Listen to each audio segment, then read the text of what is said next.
In the heart of the lush African savanna, there lay the small village of Kwabena. It was a place where traditions thrived, and every member of the community lived harmoniously with nature. One day, the village was abuzz with excitement, for the great King Odion of the neighbouring kingdom of Zandria was passing through. The villagers prepared a grand feast to honour the king, whose reputation for wisdom and kindness had spread far and wide. Among the villagers was Amina, a beautiful and humble young woman known for her kindness and her skills in weaving. Her beauty was like a moonlit night, and her smile could light up the darkest of days. Amina had never ventured far from her village, and the prospect of meeting the king filled her with both excitement and trepidation.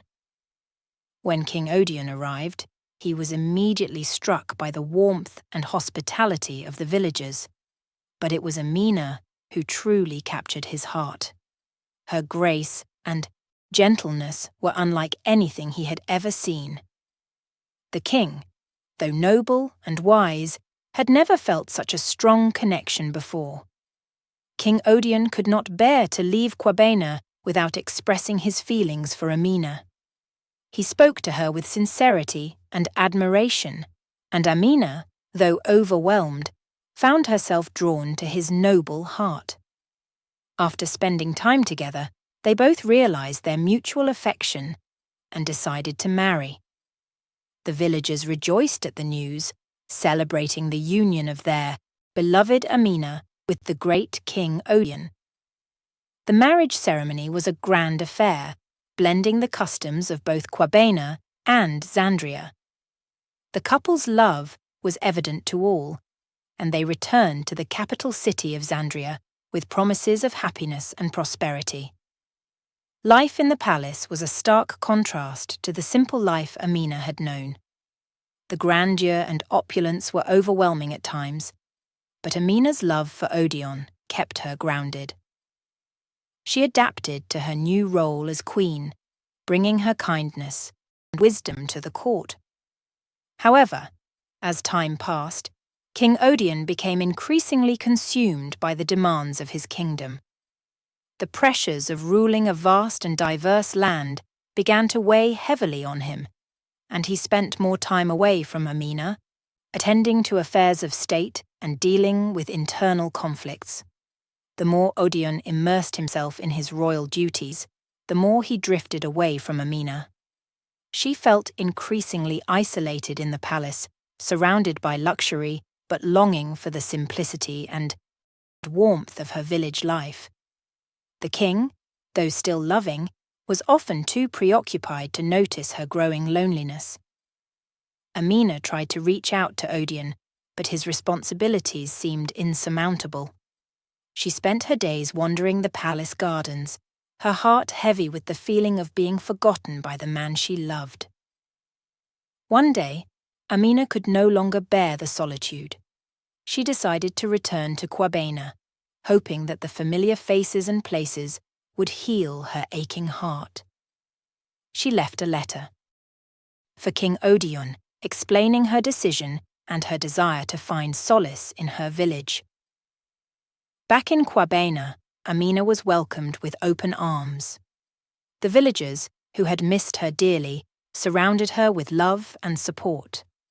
She found comfort in the simple joys of village life, reconnecting with her roots and rediscovering her inner strength. King Odion returned to the palace after a long and arduous journey, only to find Amina's letter waiting for him.